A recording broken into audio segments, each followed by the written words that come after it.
네, 한국은행의 올해 우리나라 경제 성장률 전망치는 1.9%입니다. 거기에 어제 발표된 기획재정부의 전망치는 1.8%로 더 낮습니다. 그렇다면 실제로는 더 밑돌 수도 있다는 얘기인데요. 본격적인 저성장 국면에서 올해 자산 시장은 어떻게 움직일지 두 분과 얘기 나눠보도록 하겠습니다. 미래에셋 자산운용의 김경록 고문님, 그리고 전 공무원연금공단 자금운용단장을 지내신 이창훈 단장님 모시고 경제전쟁꾼 지금 시작하겠습니다.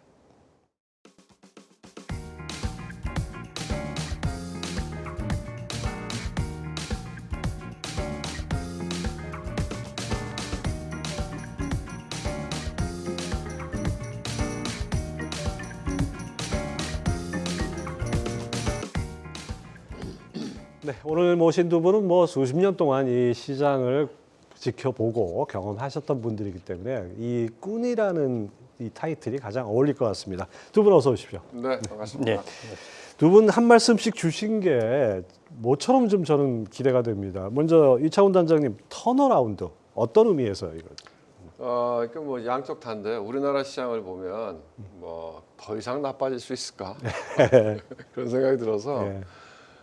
뭔가 이제 불확실한 부분들이 조금 턴어라운드 하면 오히려 의외로 시장이 좋을 수도 있겠다 이런 생각이 들고 지금까지 굉장히 좋았던 미국 시장은 또 다른 면에서 보면 그렇죠.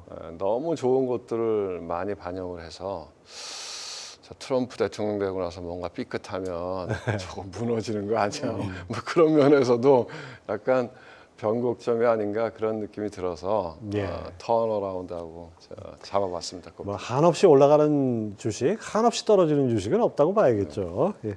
자, 김경록 고문님은 고환율에서 찾는 역발상 기회, 역시 같은 맥락으로 들리는데요. 어떤 의미입니까? 네, 우리나라 이제 경제를 보시면요, 우리나라 기업들이 경쟁력을 이제 한 단계 점프할 때가 보면은 이제 97년, 8년 그때 환율이 한번 껑충했을 때이고 또 한 번에 이제 2008년 글로벌 금융위기 때였습니다.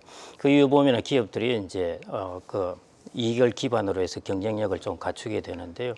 올해 같은 경우에도 환율이 고환율이 어느 정도 유지될 것 같습니다. 그렇게 오래 유지되면은 이제 기업들에 있어서 우리나라 수출 기업들 이런 쪽 그리고 이제 중국과 우리가 경쟁하는 것에서 이제 관세가 또 달라지게 될 거고 이런 부분에서 우리나라가 기회를 찾을 수 있는 부분이 있지 않을까 싶고요. 그래서 오히려 지금 환율이 높은 때, 이제 환율이 높다 보니까 우리나라는 지금 외환위기 이런 걸 걱정하는데요. 우리나라는 이제 그 부분을 벗어날 정도의 체력은 갖추었습니다. 그래서 거기보다는 오히려 여기서 우리가 어디에서 투자 기회를 찾을 수 있을까 하는 부분에서 고환율 부분에서 한번 찾아보셨으면 합니다. 예. 작년에는 저 방송 진행하면서도 참 여러분들한테 죄송한 그런 기분이 많이 들었는데 올해 첫 방송에서는 턴어라운드와 역발상 기회 이 두 분 말씀 자체가 되게 반갑게 와닿습니다. 제가 모두에서 말씀드렸는데 올해 성장률은 2%가 채 못 미칠 것 같습니다. 이런 저성장 시대에 과연 돈을 벌 수 있습니까? 그럼요. 원래 골디락스라고 이야기하는 게 너무 성장률이 높으면 또 물가 압력도 있고 해서 통화 정책도 긴축으로 가고 오히려 이제 시장에 좀 부담스러운 상황이죠. 근데 저성장이라고 하더라도 방향성이 어디 있느냐 이런 거죠. 예를 들면 주식시장만 놓고 보면 주식시장이 올라가는 초기 국면은 경제 펀더멘탈이 좋을 때 올라가지 않거든요. 늘. 생각해 보세요. 그렇죠. 코로나 때 다 그래요. 그러니까 경제 펀더멘탈이 안 좋을 때, 안 좋으면 어떤 정책을 펴게 되냐면 뭔가 경기를 부양하려고 하는 정책, 유동성을 확대하고, 그래서 방향이 돌았으면 턴어라운드 하는 게 보이기만 하면 주식시장은 훨씬 더 선행해서 빨리 움직이기 때문에 오히려 저성장이 꼭 투자하기 어렵나 그런 건 아닌 것 같아요. 예. 김경록 고문님, 우리나라 성장률과 어떤 시장과의 관계라 그럴까요? 이런 것들이 과거하고는 많이 달라졌죠? 예. 그거는 이제 방금 단장님도 말씀하셨듯이요. 저는 우리나라가 지금이 장기 저성장이라고 하기, 하여튼 잠재 성장률이 거의 이 정도 수준이니까, 그렇죠. 그 정도로 이제 성장한다고 보시면 될 것 같고요. 앞으로 우리나라가 인구나 이런 문제 때문에 계속 성장률이 낮아질 겁니다. 그런데 보시면은 인구가 고령화되면은 우리가 바이오라 반도체라든지 헬스케어라든지 로봇, AI 이런 부분이 또 섹터가 예. 크기 마련입니다. 그래서 그런 저성장 하에서도 우리는 고령 사회에서도 그런 부분의 섹터가 당연히 이제 투자의 기회가 있을 수 있고요. 특히 우리나라는 일본과 같은 내수 중심이 아니기 때문에요. 수출 중심입니다. 그래서 해외에서 경쟁력이 있거나 해외 성장이 있을 경우에는 우리나라는 역시 이제 거기에서 또 돌파구를 찾을 수가 있습니다. 그래서 예. 너무 저성장이라는 이런 테두리에 스스로를 가두어 놓지 않는 것이 좀 필요할 것 같습니다. 네, 그렇습니다. 뭐 우리 실력만큼 성장하는 거라고 생각하면은 오히려 다른 부분, 다른 변수를 우리가 더 살펴봐야 될 것 같습니다. 자, 그럼에도 불구하고 요즘 뭐 정치 리스크 때문에 여러 가지 변동성 요인들이 많고, 그다음에 또 지난달에 또 트럼프 쇼크라 그럴까요? 뭐 상당히 시장이 좀 약간 발작하듯이 반응한 측면도 있었는데, 그러다 보니까 변동성이 좀 커졌어요. 이런 상태에서 흔히 이제 얘기하지 않습니까? 현금 비중을 좀 높여야 되지 않느냐. 이런 부분은 어떻게 보세요?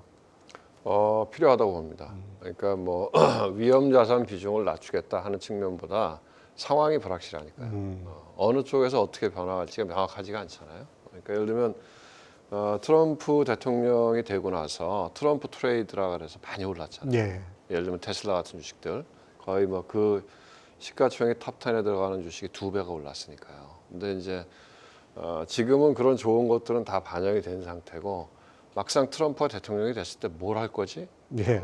그런 두려움이 있잖아요. 그러니까 이제 그런 부분들이 좀 명확해지면 이런 게 되겠다. 이런 것들이 이제 방향이 제시가 될 것 같거든요.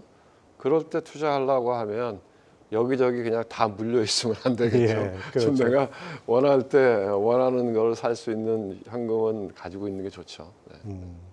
우리 김경록 고문님도 같은 생각이십니까? 예. 불확실한 상황에서는 조금 필요할 것 같고요. 그런데 개인들의 이제 현금 보유 비중을 높이면서 어떤 분들은 이제 all or nothing으로 모두 현금으로 만들고 이러실 필요는 없을 것 같고요.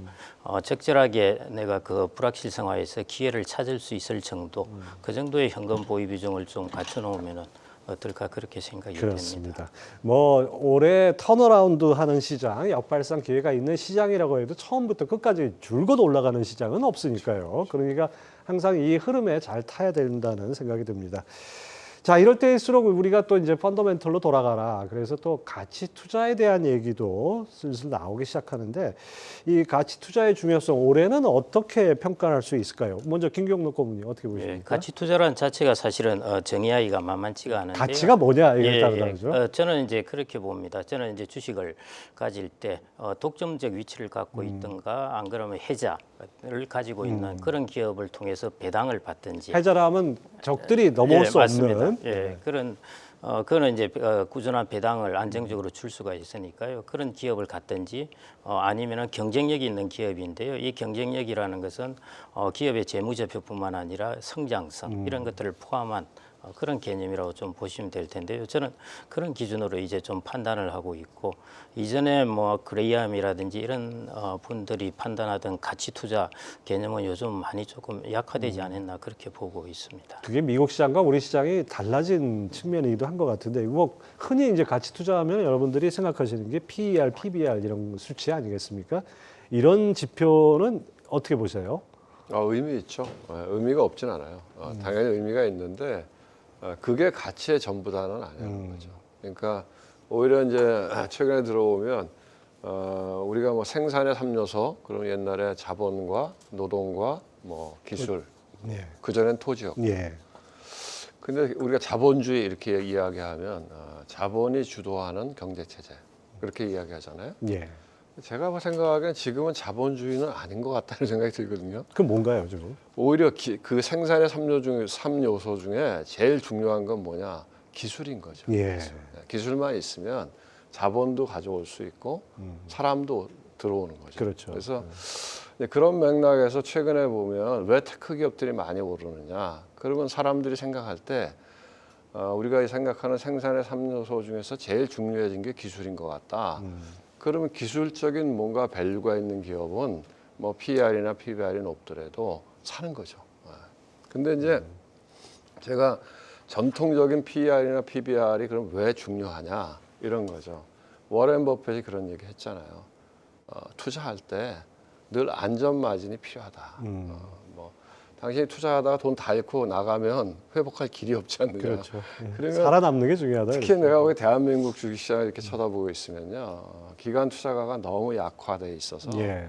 사실은 뭐 유튜버나 주식 리딩방이 다 시장을 주도하고 있다. 저는 그렇게 느끼거든요. 근데 결국 테마주들인데 뭐 아주 심플한 게 2차 전지 주식들 이런 것도 작년만 하더라도 재작년이죠. 재작년이죠. 예. 엄청나게 올라갔는데 그때 사람들이 PER과 PBR을 한 번만 봤더라면 PBR이 뭐 PER 퍼는 뭐 200배, 300배 되고 근데 PBR이 그때는 또 그런 얘기 있지 않았습니까? 네. 미래 뭐 앞으로 10년 후에 이익까지 10년 미리 후에, 땡겨서 근데 10년 후에 그러면 그게 정상적인 PER과 PBR로 올 수 있으면 다행인데 그렇지 않거든요. 제조업인데.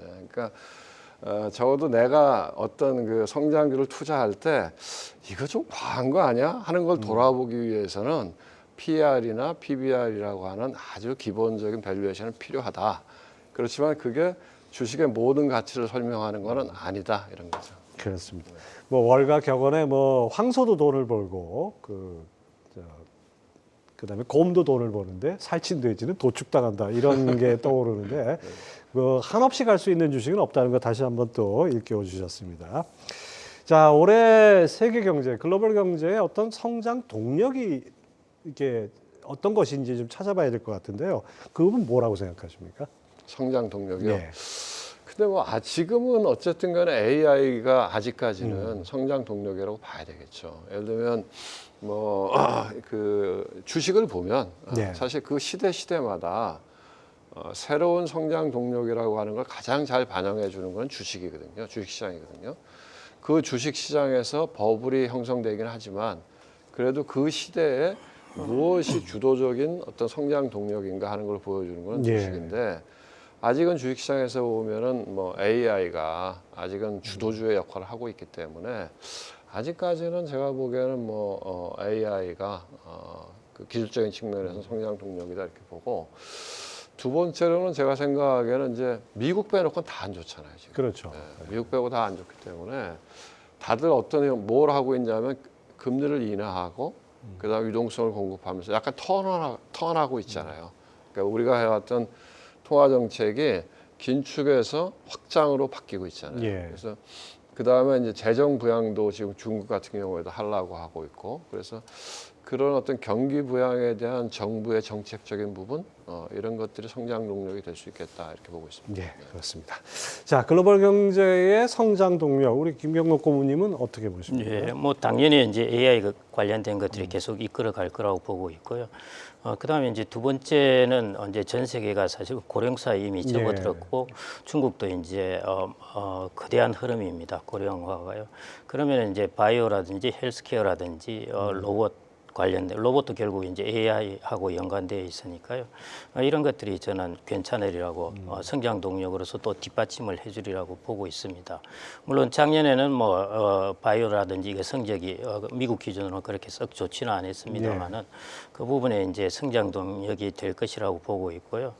현재 그 시지표상으로 볼 때 미국의 성장 동력은 여전히 지금 이제 소비가 아닌가 이렇게 생각이 되고요. 그 소비를 뒷받침하고 있는 것은 이제 노동시장.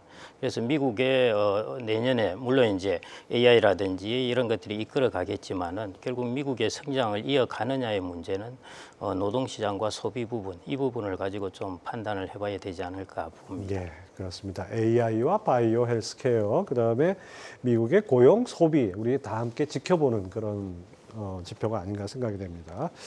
자, 이제 올해 앞서 우리 단장님 말씀해 주신 대로 턴어라운드하는 여러분들 계좌도 좀 턴어라운드 해야 되지 않겠습니까? 그래야죠. 그런 측면에서 뭐 우리가 뭐 너무 장밋빛으로만 볼 수는 없는 거고 올해 리스크 요인도 좀 있을 것 같아요. 뭘 많죠. 꼽을 수 있을까요? 국내적으로 보면 저는 제일 큰 리스크는 정치 리스크인 것 같아요. 저는 늘 그런 방송에서 얘기 많이 했는데 참 대한민국이 정말로 왜냐하면 저희가 정치, 경제, 사회, 문화 이렇게 이야기하잖아요. 그러니까 그거는 어쨌든 사회를 지배하는 권력이라고 하는 측면에서 보면 정치 권력이 어쨌든 키를 잡고 있는데 예. 뭐 저는 뭐 누가 대통령이 된다 이런 거는 뭐 국민들이 판단하는 문제고 정치적인 불확실성이 빨리 해소가 돼야 된다. 그게 뭐 만약에 이 정치적인 불확실성이 길어진다, 그건 굉장한 리스크죠. 예. 그렇게 보이고 그 다음에 이제 저희 같은 경우에 트럼프죠, 뭐 트럼프. 트럼프 대통령이 됐는데 도대체 트럼프 대통령이 어떻게 할지. 트럼프 대통령은 정책이 명확하잖아요. 예. 난 잘 모르겠어. 미국이 돈 버는데 도움되면 되는 거야.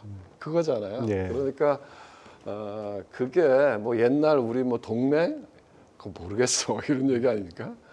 근데 이제 트럼프가 우리한테 어떻게 할지 뭐 그런 부분들. 트럼프의 또 저는 이제 이것도 리스크라고 봐요. 뭐냐면 트럼프 정부 일기는 견제가 있었어요. 왜냐하면 그 당시에는 공화당 내에서 트럼프에 대한 견제 세력들이 있었거든요. 근데 이번에 트럼프 대통령은 처음에 강요로 임명할 때 이번에 트럼프 대통령 공화당 덕을 봐서 대통령이 된 게 아니잖아요. 그렇죠. 개인기로 된 거잖아요. 예. 그러니까 오히려 공화당이 트럼프 덕을 봤죠. 그렇죠. 예. 그렇기 때문에 그리고 상원 하원이 다 공화당이잖아요. 예. 그리고 강요들도 충성도를 기준으로 해서 임명했다고 하니까 근데 견제 없는 권력은 어디선가 실수할 수 있거든요. 예. 근데 그런 것들이 좀 큰 리스크 아닌가 이렇게 보고 있습니다. 김경록 고문님이 보시는 리스크는 어떤 예. 겁니까? 최근에 이제 이게 뭐 본격적인 이야기는 아닌데요. 이게 1920년대 대공황하고 비슷한 게 아닌가 이런 이야기들을 가끔씩 합니다. 그 이유가 이제 첫 번째 이제 미국이 통화를 너무 많이 풀었습니다. 그게 이제 자산 가격이 좀 버블을 가져왔다 예. 이렇게 보고 있고요. 그러니까 이제 미국이 달러가 이제 그 금 가격이 계속 오르는 게 결국 이제 통화를 너무 많이 풀었다는 반증이기도 하거든요. 그다음에 이제 두 번째 중국이 이제 너무 과다하게 생산을 하고 있습니다. 결국 29년 대공황은 이제 과다 생산이 일으킨 예. 문제인데요. 중국은 소비 비중이 40% 미만입니다. 그러다 보니까 이제 투자를 한 것들이 계속 생산으로 이어지고 이것들이 이제 과다 생산으로 이제 세계에 공급되는 부분입니다. 그래서 저는 이제 이 두 가지가 결국 이제 G2가 가지고 있는 불균형인데요. 통화를 너무 과다하게 푸는 것들에 따른 자산 가격이 조금 과다하게 상승한 부분이 있고 이건 이제 미국의 이제 자산 가격이죠. 그다음에 두 번째가 이 불균형이 어떻게 풀릴까 하는 것입니다. 미국도 이제 이 아킬레스건을 잘 알기 때문에 이제 중국의 관세를 과다하게 부과하면서 딜을 하려고 그러는 것입니다. 그런데 이제 관세를 과다하게 부과하게 되면 이 과다 생산한 것을 과연 어디로 밀어낼지 하는 부분 이런 것들이 올해 조금 시장의 불확실성으로 대두되지 않을까. 나머지 부분은 단장님 이야기하셨고요. 제가 다른 부분을 조금 말씀드리면은 이런 부분의 불확실성이 좀 있을 것 같습니다. 김 고문님 말씀 들어보니까 1920년대는 정말 광란의 시대였지 않습니까? 예, 예. 근데 29년에 대공황을 맞고 나서 1930년대는 정말 힘든 그 시대였고 그 끝에 나온 게 히틀러의 나치고 2차 대전 이렇게 우리가 기억이 되는데 거기까지 가기 전에 어떻게 풀어가느냐 이게 또 관건이겠네요. 덧붙여가지고 미중 간 경제 전쟁 뭐 패권 전쟁이 됐든 기술 패권 전쟁이 됐든 뭐가 됐든 간에 미중 간 전쟁은 앞으로도 계속 격화될 것이다 이런 가능성은 우리가 충분히 예상할 수 있는데 이게 시장에 어떤 영향을 미칠까요, 고문님? 예, 지금 당장은 미중 간의 이제 경제 전쟁, 관세 전쟁 이것은 하여튼 성장률에는 마이너스 요인 것은 확실한데요. 근데 이제 제일 중요한 부분이 일단 일기 트럼프 행정부 때도 마찬가지였는데 트럼프가 선언한 것과 실제 정책이 집행되는 것과는 당연히 차이가 있습니다. 예. 왜냐하면 의회도 통과해야 되고 하니까요. 그런 부분에서 이 부분에 이제 너무 휘둘리지 말고 조금 저는 팩트를 잘 찾는 것이 필요하지 않나 그렇게 생각이 되고요. 그리고 또 하나는 당연히 이제 보편적으로 생각하면은 우리나라 경제는 마이너스입니다. 그런데 이제 조금 더 기회를 찾을 수 있다면은 중국에는 좀 더 높은 관세를 부과하게 되고 우리는 낮은 관세를 상대적으로 부과하게 되니까요. 이런 부분에서 우리가 강론적으로 어떤 기회를 찾을 수 있는 상황이 올 수도 있을 것 같습니다. 그래서 그런 부분을 좀 우리는 찾아봐야 되지 않나 그렇게 보고 있고요. 뭐 보편적으로 지금 조금 약간 두려워하는 상황 그것은 데이터들을 좀 더 보시고 그다음에 행정부에서 실제 어떤 정책이 집행되는가를 좀 보셔야 되지 않을까 싶습니다. 그래서 좀 차분하게 대응하셔야 예, 1월 20일 날 트럼프 취임 이래 뭐부터 행정명령을 내리는지 한번 잘 지켜봐야겠습니다. 이창훈 단장님, 네. 지금 현직으로 네. 그 연금의 기금운용 단장을 맡고 계시다고 가정했을 때 네. 올해 미중 전쟁 어떻게 이 시장에 영향을 미칠까 어떻게 예상하시겠습니까? 근데 이제 그 2018년도 그때가 미국하고 중국하고 관세 전쟁이 좀 첨예하게 붙었을 때인데 네. 그때는 시장이 분명히 안 좋았어요. 그래서 2018년도가 시장이 우리 시장도 그랬고 미국 시장도 조정을 계속 받았거든요. 근데 지금은 이제 한번 경험이 있잖아요. 예. 근데 그때 이제 우리 김 대표님도 얘기하셨지만 결과적으로는 그때 트럼프가 뭐 세게 얘기하고 나중에는 서로 합의 보고 그렇게 높은 관세를 매기지는 않았어요. 실제로 교역량이 미중 간에 늘어났다고 그때 그때 이제 네. 중국에서 트럼프 정치적인 기반이 되는 쪽에 물건을 사주는 걸로 농산물을 포함해서 대신에 관세를 원래 뭐 60% 매기겠다고 막 그러다가 예. 좀 20%인가 이렇게 낮춰서 합의하는 예. 쪽으로 갔었는데 요번에는 이제 근데 미국이 중국을 계속 견제할 거다 이건 명확한 것 같아요. 그거는 뭐 미국의 입장에서는 중국이 어떻게 보면은 하나의 그 가상의 적이다 이렇게 생각하는 거예요. 예. 그러니까 그 추세는 계속 가고 그 맥락하에서 적정한 합의가 이루어지지 않으면 중국은 계속 어려울 것 같아요. 근데 이제 과연 그게 이제 미국이나 다른 국가에 어떤 영향을 미칠까? 그거는 좀 지켜봐야 될 것 같아요. 근데 예를 들면 트럼프가 합리적이지 않은 의사결정을 매겨서 그 결정이 세계의 이 경제라고 하는 거는 이렇게 흐르는 거잖아요. 그 흐르는 거를 어딘가를 막아서 만약에 공급 사이드의 인플레이션이 다시 시작한다. 그러면은 뭐 주식시장은 재앙이죠. 그러니까 트럼프 이후에 어떻게 전개되는가를 좀 지켜봐야 되지 않을까 이렇게 생각하는데 지난번에 트럼프가 재무부 장관을 임명할 때 그때 시장에서는 좀 급진적인 사람도 있었고 예. 시장이 원하는 그나마 온건하고 합리적인 사람도 있었는데 약간 온건하고 합리적인 사람이 됐잖아요. 예. 그런 걸로 봐서는 뭐 대통령은 2번 할 정도면 능력이 있는 사람이니까 이상한 똥볼은 안 찰 수도 있다. 근데 혹시 똥볼을 찰 수도 있으니까 일단 좀 지켜보고 조심해야 된다 이런 생각 듭니다. 턴어라운드 하는 올해의 시장이더라도 우리가 잘 지켜보면서 대응을 하지 않으면 또 리스크가 따를 수 있다 이런 말씀이죠. 김경록 고문님, 지금 중국은 뭐 아무래도 미국의 그 사정권 안에 있는 그런 경제 전쟁 대상인데 인도라든지 뭐 브라질이라든지 다른 신흥 시장 어떻게 투자 기회가 있을까요? 브라질은 요즘 좀 브라질은 시끌시끌한 거 안 아시듯이 좋죠. 그렇고요. 네, 인도는 뭐 그래 크다는 리스크가 보이지 않는 것 같습니다. 올해도 한 6% 정도 성장은 할 것 같고요. 여러 IB들도 보면은 인도 시장에 대해서는 올해 좋게 보고 있는 것 같습니다. 주식시장도 그렇고요. 그래서 그런 부분에서는 무난할 것 같고요. 중국 같은 경우에는 방금 단장님 말씀하셨듯이요. 이 미중 간 경제 전쟁이 일단 붙는 것입니다. 그리고 이것은 단기적으로 끝날 문제는 아닌 것이고, 그 다음에 중국이 갖고 있는 가장 아킬레스건이 이제 본인들의 소비 부분이 부족한 부분입니다. 그래서 그런 부분에서 이제 미중 경제 전쟁이 붙는 것이기 때문에요. 그런 면에서 불확실성은 여전히 저는 있다고 보고 예. 있고요. 그래서 뭐 두 나라에서 선호를 한다면은 뭐 인도를 현재로서는 선호할 수밖에 없을 것 같습니다. 여전히 미국인가요? 그렇습니다. 자, 이제 두 번째 주제로 2025년 시장 과연 좋은 투자처는 무엇일까 이 부분도 또 한번 얘기 나눠보겠습니다. 이창훈 단장님, 네. 올해 미국 기준으로 볼 때 올해는 기업 투자의 해다 뭐 이런 얘기가 있던데요. 2025년도. 예, 예. 네. 그렇다 보면 뭐 흔히 이제 어떤 PER, PBR 기준에 갖추지보다는 네. 흔히 말하는 성장주 쪽에 좀 더 유리하지 않을까 이런 생각도 드는데요. 네. 어떻습니까?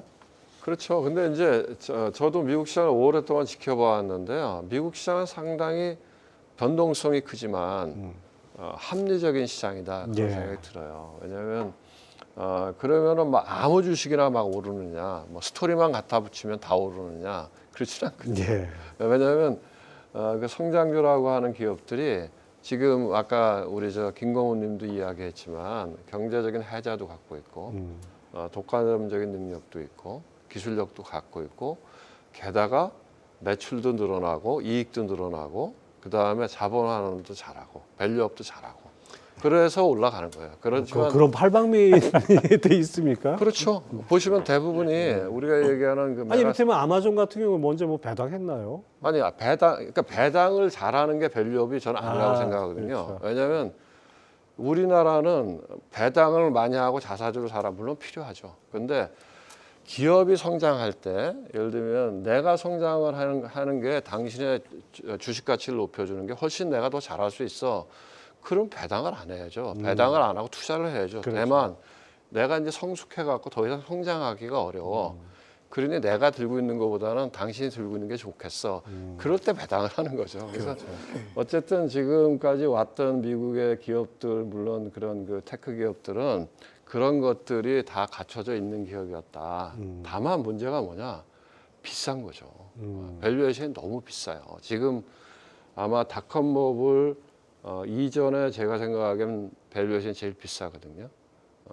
그렇기 때문에 만약에 성장에 뭔가 문제가 생긴다든가 아니면 이익이 뭐 줄어든다든가 뭐 기술적인 독점이나 해자가 이제 뭐 풀린다든가 이런 어떤 트리거링 포인트가 나올 때 언제든지 깊은 조정이 올 수 있다. 그래서 이제 항상 조심하면서 투자할 필요는 있다 이렇게 생각합니다. 아니 사실 작년에 보면 M7이라고 하는 이 매그니피센트 7 여기다가 또 올해는 브로드컴까지 추가해서 배트맨 네. 8개 빅테크 종목이 있는데 작년에 그랬잖아요. 그냥 같이 이 PER이나 이걸로 설명이 안 되는 그런 주식들 계속해서 나오는데 조심해야 된다, 조심해야 되는데 더 갔어요. 네. 몇 배씩 가고 막 이러지 않습니까? 엔비디아 같은 경우에. 이런 측면에서 보면은 과거의 어떤 그 지표나 잣대 갖고는 이게 접근이 안 되는 건 주식 아닌가 싶어요. 제가 한마디 해도 되겠습니다. 네. 제가 이제 주식시장에 오래 있었잖아요. 네. 제가 펀드매니저 1992년도부터 했으니까 산전수전 다 했거든요. 32년, 33년 되셨나요? 지금 그 앵커님 말씀하시니까 딱 언제 그런 이야기가 있었냐면 1999년도, 2000년도에 그 얘기가 있었어요. 닷컴 버블 때. 네, 닷컴 버블 때 그때 그런 리포트도 나왔어요. 메릴린치에서 썼던 걸로 제가 기억하는데 더 이상 과거의 잣대로 주식을 밸류에이션 하면 안 된다. 새로운 시대다. 똑같은 얘기를 했거든요. 제가 그때 했던 얘기를 똑같이 한 셈이네요. 근데 이제 제가 느끼는 게 뭐냐면 위험하다고 생각했어요. 예? 우리 업계에서도. 대한민국 주식도 그때 코스닥 지수가 3,000을 갔어요. 그렇죠. 예, 그러니까 나스닥이 5,000 갔었고 그 다음에 100배씩 오르는 주식이 부지 기수였어요. 그런데 버블의 끝은 늘 화려하더라. 그래서 미리 예단하고 버블이야 비싸 이러고선 나오면 안 된다. 그 버블의 끝은 화려한데 언제 나와야 되냐? 버블이 꺼질 때. 아니 근데 그것만 말이 알면은 그런데, 얼마나 말이 좋습니까? 그런데 이런 겁니다. 예를 들면 이제 이게 여담인데 그때 유명한 펀드 중에 하나가 타이거 펀드가 있었어요. 예. 타이거 펀드는 조지 소로스 펀드 다음으로 컸던 글로벌 해치 펀드입니다. 거기에 아마 내 이름은 기억이 정확하게 안 나는데 로버트슨인가 뭐 그 사람이 비싸다고 생각해서 숏을 했어요. 그랬는데 더 올라간 거예요. 그래서 결국 그 사람 손 들고 나왔거든요. 예. 그러고 나서 몇 달 있다가 폭락했거든요. 근데 제가 기억을 하는데 그러면 시장이 무너질 때 그냥 무너지느냐? 아니에요. 보여줘요. 시그널을. 뭔가 좀 다 징조가 느껴요. 다 있다는 느껴요. 얘기? 네. 왜냐면 우리 시장에서도 그때 펀드 매니저도 무지하게 많이 잘렸어요. 왜냐하면 밸류가 비싸다고 해서 다 팔았는데 계속 올라가니까 벤치마크를 못 따라가니까. 그래서 그때 우리 시장에서 대형주 중에 총화는 누구였냐면 SK텔레콤이었어요. 통신주가 총화였거든요. 그게 언제 꺾였냐? 1월 달에 꺾였어요. 2001월에. 미국 시장도 2000년 1월에 한번 꺾여요. 그럼 무너질 것 같았는데 다시 올라와요. 올라와서 3월 달에 또 한번 기회를 주고 그다음에 확 꺾이거든요. 그래서 이게 저는 그런 생각이 들어요. 이게 밸류를 봐야 된다. 그러니까 밸류를 봐야 되는데 비싸다고 해서 미리 나오면 안 된다. 거기서도 더 간다. 그러니까 아니 최근에 보면은 양자 컴퓨터 이런 주식들 보면 순식간에 10배씩 올랐잖아요. 그래서 그거는 굉장히 지금 위험한 단계를 가고 있다고 보는데 그 10배 오르는 주식을 2배 올랐어. 이건 뭐 밸류가 없어. 그리고 팔면 억울한 거잖아요. 그러니까 근데 그게 무너질 때 이 자기가 욕심을 많이 갖고 있지 않고 늘 생각을 유연하게 나는 나갈 수도 있어. 이렇게 생각하면 나올 수 있는 기회를 시장은 준다 이거죠. 야, 이건 진짜 어려운, 그 파는 타임을 잡는 게 정말 어려운 거 아닙니까? 그것만 잘 알면은 모두 부자 되게요. 그냥 정말 어려운 얘기를 너무 쉽게 해주셨네요.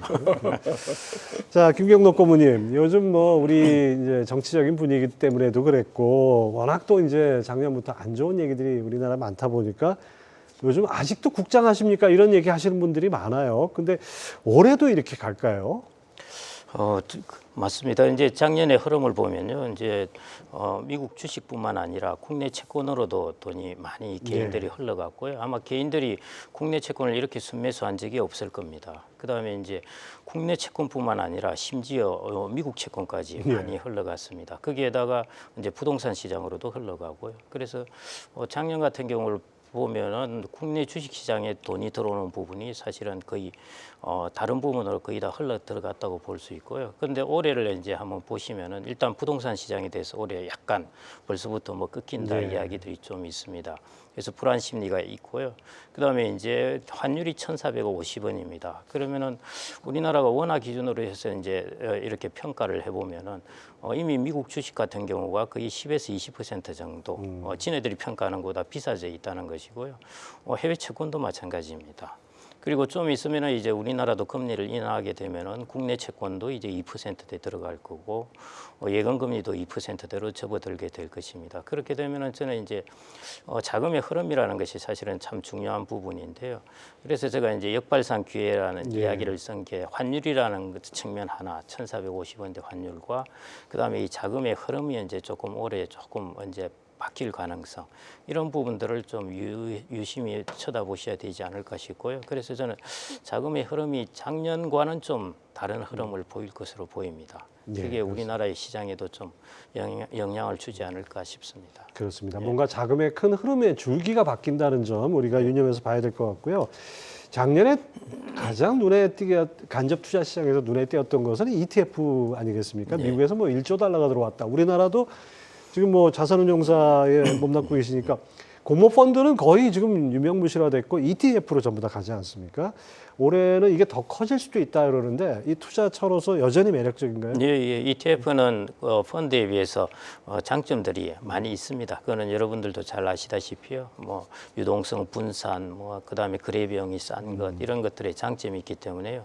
여전히 ETF 시장은 주류로 자리를 잡을 것 같고요. 특히 이제 우리나라 같은 경우에는 이제 해외 투자할 때 수단으로서 ETF가 참 유용합니다. 해외 종목을 알려니까 좀 어려운데 어렵죠. 미국의 바이오가 잘 될 것 같아, AI가 잘 될 것 같아, 반도체가 잘 될 것 같다면 ETF를 통해서 할 수가 있으니까요. 이제 그런 것들이 맞물려서 ETF 시장이 확장이 되었고 작년 같은 경우에는 특히 이제 배당 관련된 ETF도 많이 활성화되었습니다.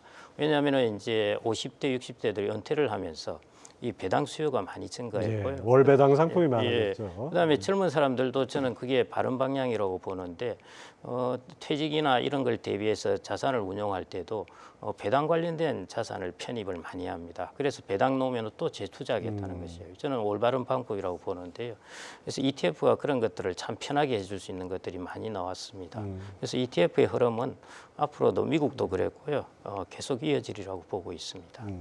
앞서 그 채권 얘기도 해주셨는데 채권이나 채권형 ETF 이게 자꾸 금리가 낮아지는 상태에서는 뭐 기존에 들고 있는 채권 값이 올라가는 건 좋은데 새로 투자하시는 분 입장에서는 정말 이제 먹을 게 없는 거 아닙니까? 그래서 이제 자금이 자꾸 덜 들어가게 되는 것입니다. 아무튼 채권보다는 앞으로는 주식 쪽으로 오히려 올해는 기회가 있을 거다 이런 말씀이죠. 올해까지는 뭐 채권도 그래도 괜찮을 것 같습니다. 왜냐하면 금리가 아주 인하될 부분이 남아 있기 때문에요. 그래서 수익의 기회는 여전히 있을 것 같고요. 다만 이제 조금씩 더 높은 투자 기회들을 찾아서 조금 스위칭을 할 수 있는 그런 시기가 아닐까 봅니다. 네, 그렇습니다. 자, 들어도 살펴봤고요. 이창훈 단장님, 네. 올해 가장 유망한 산업 하나 꼽으신다면? 제가 알겠습니까? 뭐 아직은 AI가 유망하지 않을까 생각하고요. 하나만 꼽아요? 아니요, 여러 개 꼽으셔도 됩니다. 글쎄 뭐 우리나라 이제 주식 투자하시는 분들이 이 방송을 보실 테니까 뭐 우리나라 섹터를 보면은 뭐 사실 우리는 근데 AI 관련된 섹터가 이렇게 퍼져 있죠. 근데 그렇죠. 제일 대표적인 거는 이제 반도체죠, 그죠? SK 하이닉스가 지금 AI 사이클에서 가장 대표적인 기업이고, 그래서 저는 생각에는 뭐 반도체 지금은 다운턴이죠. 근데 반도체의 그 실적의 최악은 다운턴이 아마 올 상반기가 아닐까요? 그런데 반도체 주식을 과거에 보면은 시장에 대해서 6개월 내지 1년 선행하는 먼저 경향이 있기 움직이죠. 때문에 올해 하반기를 놓고 생각하면은 반도체 괜찮아 보인다 그런 생각이 들고요. 그 다음에 조선, 조선은 많이 오르긴 했지만 여전히 성장 가능성도 있고 우리가 경쟁력을 갖고 있는 거죠. 경쟁력을 갖고 있고 일단 올해부터 이익이 많이 날 건데 뭐 이익이 많이 나고 끝 그러면 주가가 못 올라가는데 새로운 또 성장의 스토리들이 생겨나잖아요. 뭐 미국이 뭐 군함, 뭐 미국의 상선 이런 것들 이야기하고 뭐 인도도 우리도 와서 이제 조선업을 좀 해볼래요. 이런 이야기 드니까 주식이라고 하는 게 실적만 좋아서는 안 올라가고 거기에 스토리가 입혀져 올라가는데 그런 면에서는 뭐 조선도 많이 오르긴 했지만 추가적으로 가능성이 있다고 보고 뭐 방산 이것도 뭐 트럼프가 들었으면은 전쟁 종식할 거야. 그래서 주가 확 빠졌잖아요. 예. 그 쉽게 그렇게 될까? 만약에 된다고 하더라도 트럼프 얘기는 이제 미국이 해주는 건 없어 그런 거잖아요. 그렇죠. 너네가 알아서 각자 도생해야 되는 네, 거니까. 그러면 각자 나름대로 군사비 지출을 늘려야 되기 때문에 그런 그 센티먼트로 빠져 있는 방위 산업 뭐 여전히 왜냐 한국의 방위 산업은 경쟁력이 있잖아요. 예. 왜냐하면 저희처럼 계속 북한과 대치돼 있고 전쟁 가능성 때문에 훈련하고 포 쏘고 실전해보고 그런 방위 산업 하는 국가가 별로 없잖아요. 그렇죠. 그리고 원래 방위 산업이 강했던 게 미국이나 러시아인데 진영 논리 때문에 미국에서 사기도 애매하고 러시아에서도 무기를 사기도 애매한 사람들은 한국이 좋잖아요. 그러니까 뭐 그런 것도 가능성이 있다고 보고 그 다음에 뭐 이제 근데 시장이 보여주고 있어요. 지금 엔터 관련 주식 이런 것들도 예. 최근에 보면 바닥에서 꽤 많이 올랐잖아요. 그러니까 시장이 이미 2025년도에는 이런 게 움직일 수 있어 이런 얘기를 해주는 거거든요. 그러니까 뭐 이제 BTS도 돌아온다고 하고 블랙핑크도 오고 다만 이제 이번에 뭐 계엄령하고 어쩌고 하면서 대한민국의 국격이 내려가서 예. 그래서 어떨지 모르겠는데 그 다음에 제가 생각하기에는 이제 여전히 배당주 왜냐하면 저는 뭐 우리나라는 미국은 모르겠어요. 근데 우리나라는 뭐 금리가 더 내려갈 것 같아요. 지금 뭐 현재상 왜냐하면 뭐 내수가 거의 초토화돼 있잖아요. 예, 그렇습니다. 초토화돼 있고 잠재 성장률이 2% 이하로 내려간다고 하면 환율의 이슈만 안 생기고 환율 위기만 안 올 것 같다 하면은 금리를 더 내리지 않을까 저는 그런 생각이 들고 그럼 저금리 시대에서는 상대적으로 배당을 많이 주는 주식이 밸류가 있는 거죠. 그 다음에 어쨌든 올해 뭔가 정치적인 변화가 생기고 뭐 만약에 이제 뭐 이 만약에 탄핵이 돼서 정치적으로 다시 대통령 선거를 한다. 누가 되더라도 이제는 이 동학 개미들을 무시할 수 없잖아요. 예. 그러면 밸류업 프로그램은 이번에 뭐 거래소에서 했던 거는 정말 형편없는 거였는데 이제 제대로 해야 된다는 말씀이죠. 그렇게 갈 수밖에 없다. 왜냐하면 정치적인 압력이 되기 때문에 그렇게 따지면은 밸류업과 관련된 주식은 장기적인 테마로 남아 있을 거다 이렇게 보는 거죠. 하여튼 뭐 경기 침체 가능성도 지금 내수 침체 말씀해 주셨는데 김경록 고문님 이 침체 내수 침체라는 건 이건 어떻게 보면 우리가 어떻게 할 수 없는 구조적인 문제로 지금 와 있는 게 아닌가 싶어요. 이런 거는 투자 관점에서 어떻게 우리가 접근할 수 있을까요? 뭐 내수 침체는 저도 구조적이라고 이미 보고 있고요. 그래서 이제 투자적 측면에서 본다면은 우리나라 이제 얼마 전에도 그 식품 기업들의 이제 전략이 네. 나왔습니다만은 해외 쪽으로 이제 시장에 나가는 것입니다. 그래서 뭐 사실은 우리나라가 우리나라의 국경 안에 같이 있을 필요가 없고요. 내수 부분의 수요가 부족하면은 이제 해외 부분의 수요를 일으키는 것이고 해외 부분의 수요를 일으키는 방법 중에 우리가 나가는 방법이 있는 것이고 특히 이제 좀 그게 우리나라로서는 한편 운도 좋았다고 생각이 되는 것이고요. 예. 이제 K컬처하고 잘 맞물려 가지고 우리나라 고령 사회의 내수 침체와 K컬처가 있으면서 이제 식품과 화장품이 이제 해외로 나가는 것입니다. 그래서 뭐 그 전략들로 나가야죠. 그래서 내수 침체는 구조적이고요. 이미 기업들은 다 그런 부분에서 우리나라 인구 구조를 다 알고 있습니다. 이미 그 부분에 대해서는요. 그래서 그 전략을 펴고 있을 거고 그 전략으로 앞으로도 나아가야 될 것 같습니다. 일본이 이제 그런 부분에서 사실은 내수가 계속 일본은 내수 중심이니까요. 우리나라는 수출 비중도 높은데 그 이제 내수 부분이 그 성장하지 못하면서 장기 저성장에 접어들게 되었는데요. 우리나라는 그런 부분에 좀 돌파구를 찾아야 될 것 같습니다. 그 올해 같은 시장 분위기에서는 금은 어떻습니까? 작년에 금이 꽤 많이 올랐는데. 예. 금이 이제 중앙은행이 요즘 많이 이제 매수를 네. 하고 있고요. 중앙은행이 매수하는 동기는 개인들의 이제 매수 동기하고는 다릅니다. 중앙은행은 금에서 뭐 배당을 받는다든지 이런 수요가 뭐 없는 근본이제로 갈 건 아니 아니겠죠? 그런 것은 아니고요. 중국 같은 경우에는 조금 예. 불안정한 측면이 있기 때문에 자기가 좀 더 이제 안정성을 키우려고 그러는 측면이 있고요. 근데 이제 또 하나의 이유는 보면은 우리가 70년대, 71년에 이제 금태환을 중지하지 않습니까? 네. 그러면서 그리고 이제 70년대 물가가 오르기 시작합니다. 그래서 79년까지 금 가격이 급속하게 오릅니다. 그 다음에 이제 어떻게 됐냐 하면은 그 다음 20년 동안에 금 가격은 마이너스 70% 정도 됩니다. 그래서 지금 이제 상황이 보면은 비슷합니다. 사실은 이제 달러를 이제 과다 발행하기도 하고 하면서 거기에 대체되는 이제 금의 가격이 오르고 중앙은행들의 수요가 있고 하면서 금 가격이 많이 오르고 거기다 물가까지 이제 최근에 올랐습니다. 그래서 이제 금 가격이 많이 올랐는데요. 저는 이제 개인들이 이제 금을 투자하는 데 있어서 제일 유의해야 될 점이 금 같은 경우에는 이제 가격이 오르지 않으면은 배당이 없기 때문에 개인들에게 들어오는 돈이 없습니다. 그렇죠. 예, 그래서 중앙은행이 투자하는 거하고는 동기가 다르기 때문에 이제 조금 올해도 뭐 금에 대한 수요는 중앙은행의 수요는 여전히 있을 것 같습니다. 그렇지만은 이제 그게 내년까지 이어질지는 좀 두고 봐야 될 것 같고요. 그 다음에 70년대 지금하고 비슷한 상황인데요. 그때 금 가격이 급등했다가 그 다음에 결국 금은 장기적으로 보면은 물가 상승률 정도 가격이 예. 올랐습니다. 그러면은 최근에 거의 한 15, 16년 동안 금 가격이 많이 올랐죠.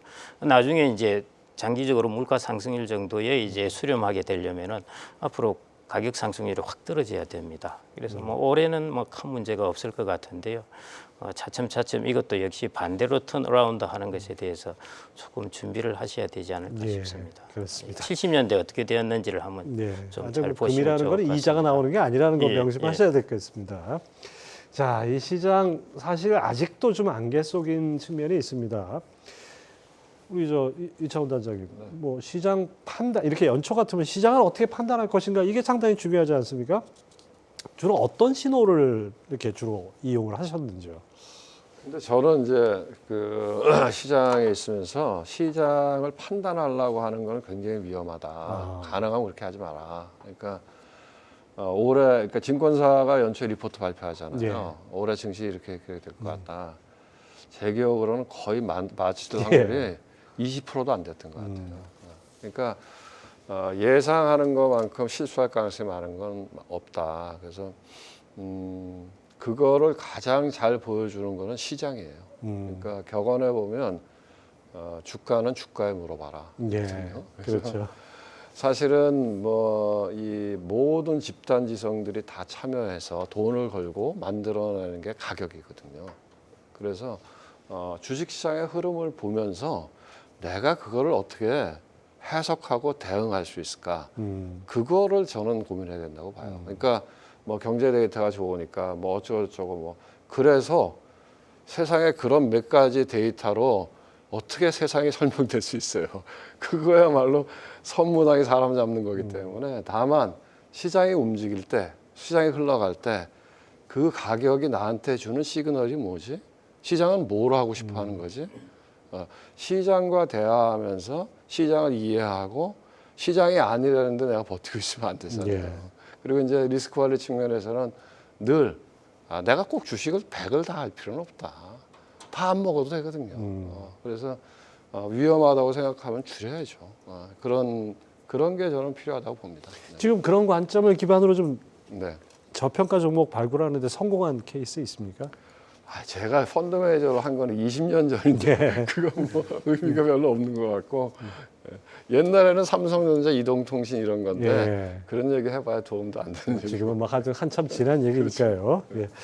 자, 우리 고모님, 그 시장의 변동성이나 노이즈 이게 참 개별 투자자 입장에서는 하루하루 시세 변동을 보면서 평정심을 갖는 게 불가능한 얘기 아닙니까? 이거 어느 정도 우리가 지켜봐야 됩니까? 이게 투자 철학의 문제이기도 한데요. 시장을 보는 관점인데 방송하시기 전에 물리학 이야기를 예, 하셨는데요. 결국 이제 노이즈라는 것도 일종의 이게 노이즈 안에도 시그널이 같이 들어가 있었어요. 이걸 분리해내야 됩니다. 이게 시그널이 뭔지 노이즈가 뭔지 하는데요. 일반적으로 우리가 주파수는 분리해낼 수 있어요. 예. 그런데 저는 시장에서의 노이즈와 시그널은 거의 분리하기 어렵다고 보고 있습니다. 그 말은 개인들이 야 이거는 시그널이고 이것은 노이즈다 이렇게 판단하기가 거의 불가능할 것 같고요. 그걸 판단할 수 있으면은 뭐 투자에 있어서 저는 대가가 될 수 있다고 봅니다. 그런데 이제 이런 노이즈나 이런 것들이 시간이 지나면은 이 노이즈들이 일종의 랜덤이거든요. 랜덤이 패턴으로 바뀌게 됩니다. 그 말을 다른 말로 한다면은 1년이나 장중 동안에는 가격 변동이 아주 큰데 예. 이게 5년, 10년 단위로 보면은 수익률이 일정한 수익률 범위 내로 접어 들어오게 됩니다. 이게 일종의 패턴이거든요. 예. 그래서 저는 개인들이 이렇게 단기적으로 이 시장에서 시그널과 노이즈를 구분해서 막 랜덤 시장에서 대응을 하는 것보다는요, 장기적으로 패턴을 에 투자하는 그런 투자를 해야 된다는 게 제 철학이고요. 근데 문제는 지금 뭐 투자하시는 분들 많이 이제 공감하실 것 같은데 빨리 돈 벌고 싶은 게 어떻게 보면 시장에 이 참가하신 모든 분들의 소망이 아닐까 싶어요. 그러다 보니까 장기적으로 패턴을 발견하기보다는 당장 오를 재료가 뭐냐 아니면 당장 오를 테마가 뭐냐 이거에 치중할 수밖에 없는 것 같은데요. 어쨌든 간에 두 분은 뭐 자산 시장에 워낙 오래 이렇게 지켜보셨으니까 투자자들이 이것만은 피해야 된다. 이것만은 꼭 피했으면 하는 어떤 실수 같은 거 이런 것들이 올해 시장 같으면 어떤 것들이 있을까요? 저는 이제 저도 학교에서 강의를 하고 있는데 제가 하는 게 이제 재무금융론 투자에 관한 강의인데 학생들한테 그런 얘기를 해요. 네. 왜냐하면 어떤 좋은 주식을 발굴을 해서 돈을 벌겠다. 그 생각은 하지 마라. 그렇게 하는 순간 돈을 잃는다. 그러니까 돈을 어떻게 버냐? 믿음이죠. 믿음. 우리가 시장 자본주의를 살아가고 있다. 그러면 시장 자본주의에서 그러면 누가 가장 많은 몫을 가져가느냐? 그거는 자본가다. 결국. 그럼 여러분도 자본가가 돼야 된다. 그럼 그거를 무엇을 통해서 할 수 있느냐? 주주가 돼야죠. 주주가. 그런데 지금 세계의 패권 국가는 어디냐? 미국이잖아요. 새로운 혁신과 기술이 어디서 나오나? 미국에서 나오잖아요. 그러니까 기본은 1번 주주가 돼. 주식을 해야 된다. 2번 개별 주식보다는 시장을 사야 된다. 시장은 어디서부터 출발하나? 미국 시장부터. 그다음에 3번 우리가 다른 건 모르지만 지금이 예를 들면 전기차 시대야 아니면 AI 시대야. 그런 거는 우리가 알 수 있잖아요. 그래서 두 번째로는 아까도 ETF 얘기 나왔지만 섹터 ETF 이런 거는 좋다. 예. 그다음에 마지막으로 정말 자신 있는 주식만 해라.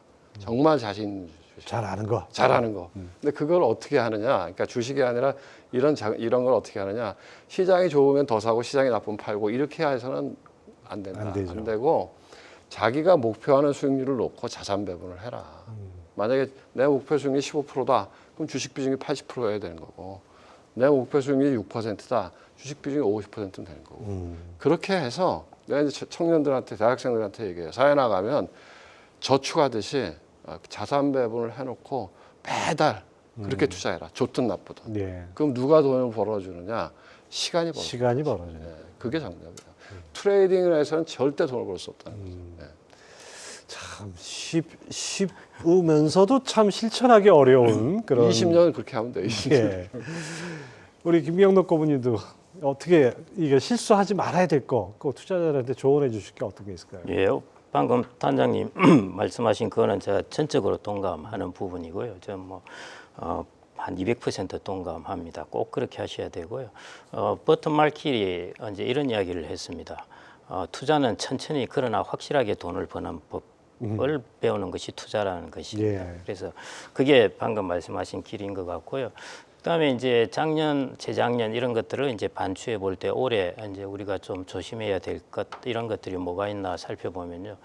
우리가 이제 SNS 이런 것들이 좀 활성화되고 해서 그런지 모르지만은 시장이 좀 과도하게 쏠리는 그런 현상이 있는 것 같습니다. 특히 이제 제가 채권 시장을 보면은 지난해 이제 2022년 우크라이나 전쟁 이 이후에 물가가 뛰면서 거의 2년 동안에 채권 시장은 거의 다 털렸습니다. 예. 하여튼 금리가 떨어졌다고 예. 샀는데 또 금리가 오르고 금리가 올라와서 도망간다고 그렇죠. 하니까 예. 떨어지고 이게 2년 동안 반복된 것이고요.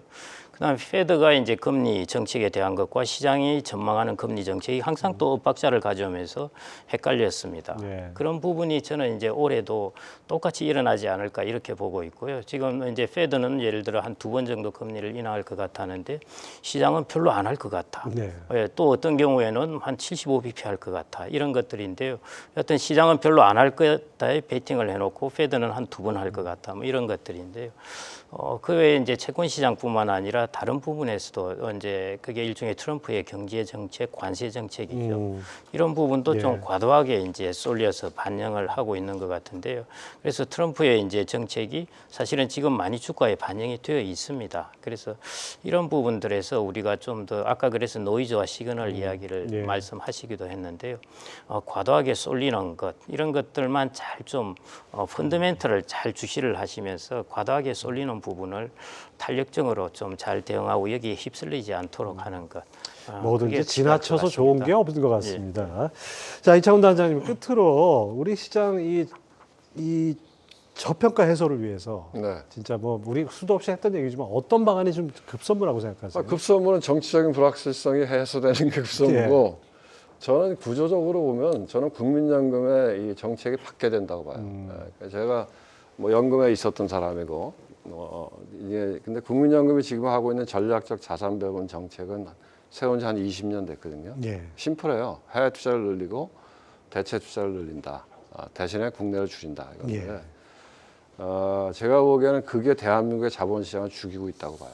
국민연금이 그렇게 하기 때문에 다른 기관 투자가도 다 그렇게 하고. 국내에서 돈 걷어가지고 해외에 투자하는 셈이니까. 그러니까 사실은 이 실물 경제에서 돈을 벌고 그 돈이 자본시장으로 들어가서 순환이 돼야 서로 상승 효과가 있는 거거든요. 근데 우리가 지금 보면 시장에서 증자 한번 하려고 하면 주가가 와르르 무너져요. 예. 그럼 자본시장이 왜 존재해요? 그렇죠. 주식시장이 뭐 주식 투자해갖고 돈 벌려고 존재하는 게 아니잖아요. 그래서 또 하나는 제가 생각하기엔 누가 뭐 이렇게 하게 되면 정부가 이렇게 단편적으로 하지 말고 뭔가 이게 자본시장 정책을 세워서 체계적으로 단계적으로 했으면 좋겠다. 이렇게 생각합니다. 정권에 관계없이 꾸준히 밀고 그렇습니다. 나가는 그런 힘이 필요할 것 같습니다. 자, 오늘 두 분 말씀 잘 들었습니다. 네. 네, 오늘 두 분께 시장을 대하는 거시적인 시각과 태도에 대해서 좋은 말씀 많이 들었는데요. 저성장 구간에서의 좋은 선택은 장기 투자의 든든한 미끄럼이 되곤 하죠. 미래를 사고 희망을 챙기셨으면 좋겠습니다. 경제전쟁꾼 다음 주에도 금요일 오후 6시에 찾아뵙겠습니다. 시청해주신 여러분 감사합니다.